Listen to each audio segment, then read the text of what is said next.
Cube और cube roots, roots लिख दे तो रूट्स होता है, ठीक है। क्यूब से मतलब होता है छोटी सी पावर, जो छोटी सी 3 पावर लगती है इसे क्यूब कहते हैं, और छोटी सी 2 पावर लगती है इसे स्क्वायर कहते हैं। क्यूब रूट का मतलब होता है, जैसे ये रूट का सिंबल होता है आप जानते हैं, यहाँ पे अगर हम लिख दें 3 तो ये क्यूब रूट बन जाता है, ठीक है। स्क्वायर रूट में कुछ नहीं लिखा होता है, वहाँ पे 2 लिख भी सकते हैं, वो स्क्वायर रूट होता है, ठीक। अब इसमें सवाल कैसे है, इसका मतलब क्या है, देखिए इधर क्यूब का मतलब क्या हमने बताया, पावर 3। जैसे 1 की पावर 3, 1 की पावर 3, या 1 का एक्सपोनेंट भी कह सकते हैं पावर को। इसको कैसे करते हैं, 1 की पावर 3 का मतलब 1 को 3 बार मल्टीप्लाई करो, ये नहीं करना है कि 1 को 3 से मल्टीप्लाई करना है, ठीक। 1 1 दा 1, 1 1 दा 1, आंसर आ गया 1।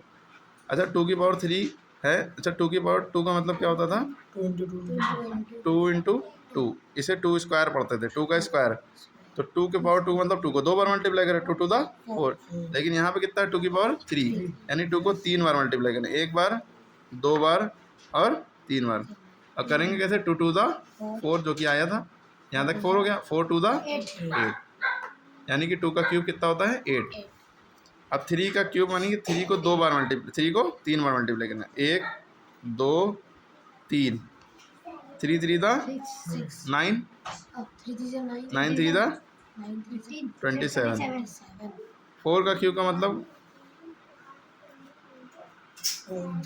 4 का क्यूब का मतलब 4 को 3 बार मल्टीप्लाई करो, 4 इंटू 4 इंटू 4, 4 4 दा 16, 4 दा 64।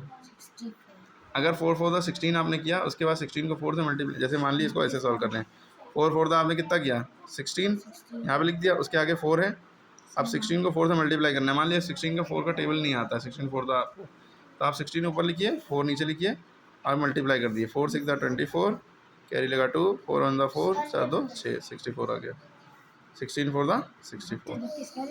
क्लियर नंबर है, मान लिया हमने नंबर लिया 5, 5 की पावर 3, ब्रैकेट में भी लगा के लिख सकते हैं, ठीक है।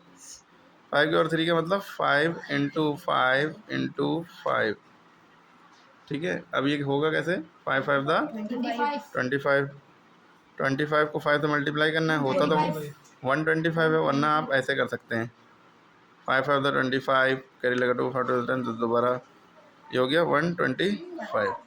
इसी तरह 6 का क्यूब है, इसका मतलब 6 इंटू 6 इंटू 6, 6 6 दा 36 इंटू 6, 6 6 दा 36, 6 13 मतलब 21, 216, ऐसे कर लिया, ठीक है। 7 का क्यूब का मतलब 7 इंटू 7 इंटू 7, ये आएगा 343, है ना।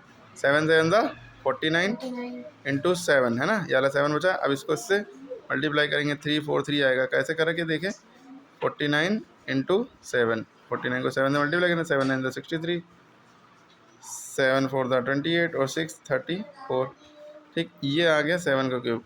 इसी तरह 8 का क्यूब, 9 का क्यूब और 10 का क्यूब हर एक को याद भी होना चाहिए, और कमेंट में करिए आप आंसर। अब आपको ये करना कैसे है, आपको ये सारे क्यूब वाले समझ में आ गए। अब क्यूब रूट का मसला क्या होता है, क्यूब रूट का मतलब जैसे आपके सामने ये 8 है, 8 के ऊपर यूँ पावर करके यूँ करके यूँ लिखा है, यानी 8 का क्यूब रूट निकालना है। तो ये 2 का जो क्यूब है, ये तो 2 का क्यूब है 8, तो 8 का क्यूब रूट जो होगा वो 2 होगा, सारे सबका उल्टा। 3 का क्यूब 27, 27 क्यूब रूट 3, कैसे होगा, 8 का फैक्टर आप कर लिए, 2 4 दा 8, 2 2 दा 4, 2 1 दा 2, 1 2 3, क्यूब रूट के अंदर आप 2 3 बार लिखिए और इसका एक पेयर बाहर निकाल दिए, तो ये आ गया 2 आंसर। इसी तरह सारे होंगे, 27 का फैक्टर निकालिए, 64 का, ऐसे ही इन सब का, है ना, ऐसे ही 10 तक, और 30 10 20 30 तक आपको ये सब याद होना चाहिए, ठीक है, पूरे पूरे समझ में आ गया क्यूब क्यूब रूट।